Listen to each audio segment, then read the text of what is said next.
ہم کیوں نہ کریں تیری عزت، اولاد ہے تیری یہ امت۔ رب العالمین فرماتے ہیں کہ وہ لوگ کہ جنہوں نے اپنے رب کا انکار کیا، یہاں انکار رب سے مراد معاد کا انکار ہے۔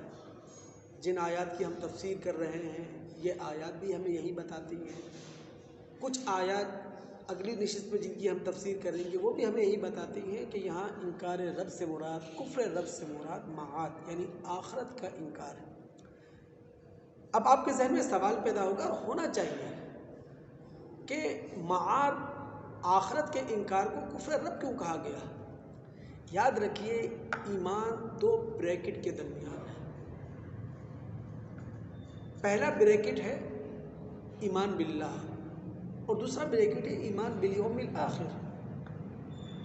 اور جب آخرت کا انکار کیا جاتا ہے، جزا سزا کا انکار کیا جاتا ہے، قیامت کا انکار کیا جاتا ہے، تو جزا سزا کا انکار اللہ رب العالمین کی بنیادی صفات کا انکار ہے، اللہ کی قدرت کا انکار ہے، اللہ تعالیٰ کی ربوبیت کا انکار ہے، اللہ تعالیٰ کی رحمت کا انکار ہے، اللہ تعالیٰ کے عدل کا انکار ہے۔ جس طرح دنیا کے اندر جزا اور سزا کا تعلق قیام عدل سے ہے، بالکل اسی طرح آخرت کے اندر بھی جو جزا اور سزا کا تصور ہے اس کا تعلق قیام عدل سے ہے۔ تو وہ لوگ جنہوں نے اپنے رب کا انکار کیا، معاد کا انکار کیا، آخرت کا انکار کیا، جزا سزا کا انکار کیا، عذاب جہنم، ان کے لیے جہنم کا عذاب ہے، وبئس المصیر، اور وہ بہت ہی برا ٹھکانہ ہے۔ کتنا برا ٹھکانہ ہے؟ اگلی آیات ہمیں خود وہ سمجھا رہی ہیں، لیکن ایک بات سمجھ لیں، دنیا کے اندر جو زندگی ہے یہ آزمائشی ہے، عارضی ہے، وقتی ہے، لیکن کوئی بھی انسان نہ خانہ بدوشی کی زندگی گزارنا چاہتا ہے، کوئی بھی انسان کچرے خانے پر اپنا خیمہ لگا کر نہیں رہنا چاہتا، کوئی بھی انسان جہاں سیوریج کا پانی ہو وہاں اپنا مسکن بنانا نہیں چاہتا۔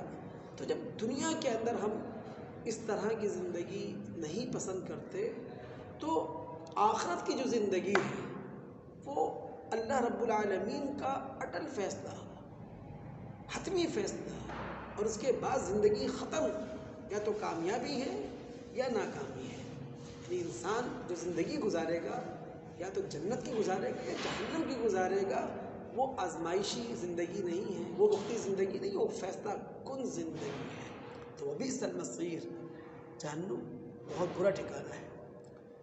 کتنا برا؟ اذا القوا فیہا سمعوا لہا شہیقا وہی تفور، جب ان جہنمیوں کو جہنم کے اندر ڈالا جائے گا تو یہ ایک دھاڑتی ہوئی آواز سنیں گے، ایسی آواز جس طرح کہ شیر جب بھوکا ہو اور شکار کو دیکھ کر دھاڑتا ہے، جہنم بھی اسی طرح دھاڑے گی، وہی تفور، پورے شباب پر اپنا جوش مار رہی ہوگی۔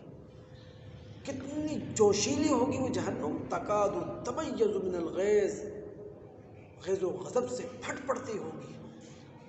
اللہ تعالیٰ فرماتے ہیں کلما القی فیہا فوج سألہم خزنتہا، جب بھی کسی جتھے کو، کسی گروہ انسانی کو اس جہنم میں ڈالا جائے گا تو جہنم کا داروغہ، جہنم کا انچارج پوچھے گا الم یاتکم نذیر، کیا تمہارے پاس کوئی وارنر نہیں آیا، کوئی خبردار کرنے والا نہیں آیا؟ داروغہ جو سوال کر رہا ہے جہنمیوں سے وہ صرف یہ جتانے کے لیے کہ تمہارے ساتھ کوئی بے انصافی نہیں ہوئی ہے، رب العالمین نے عدل کے خلاف تمہارے خلاف فیصلہ نہیں دے دیا ہے، بلکہ تمہارے پاس نذیر آیا۔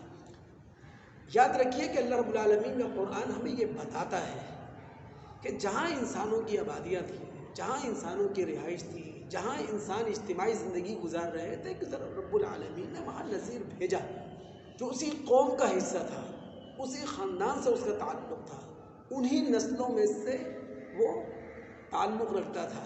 باہر سے آ کر کسی نبی نے لوگوں کے سامنے دعوت پیش نہیں کی، بلکہ وہ اسی قوم کا ایک فرد، اسی قوم سے نسب رکھتا ہوا شخص، اسی قوم کے لوگوں کے ساتھ اس کا خونی رشتہ، تو رب العالمین نے ہر انسانی اجتماعیت کے اندر اپنا پیغمبر بھیجا، کیوں؟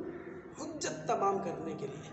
یاد رکھیے کہ تمام انسانوں پر ابتدائی حجت، پہلی حجت وہ ہے علم و عقل کی، اس کے بعد دوسری حجت اللہ نے تمام کی ہے اور جس کا پورا اہتمام اللہ تعالیٰ نے کیا ہے وہ ہے پیغمبروں کی حجت اور کتابوں کی حجت۔ لیکن ابتدائی ہدایت جو ہمیں ملی ہے علم و عقل کی روشنی میں مل چکی ہے۔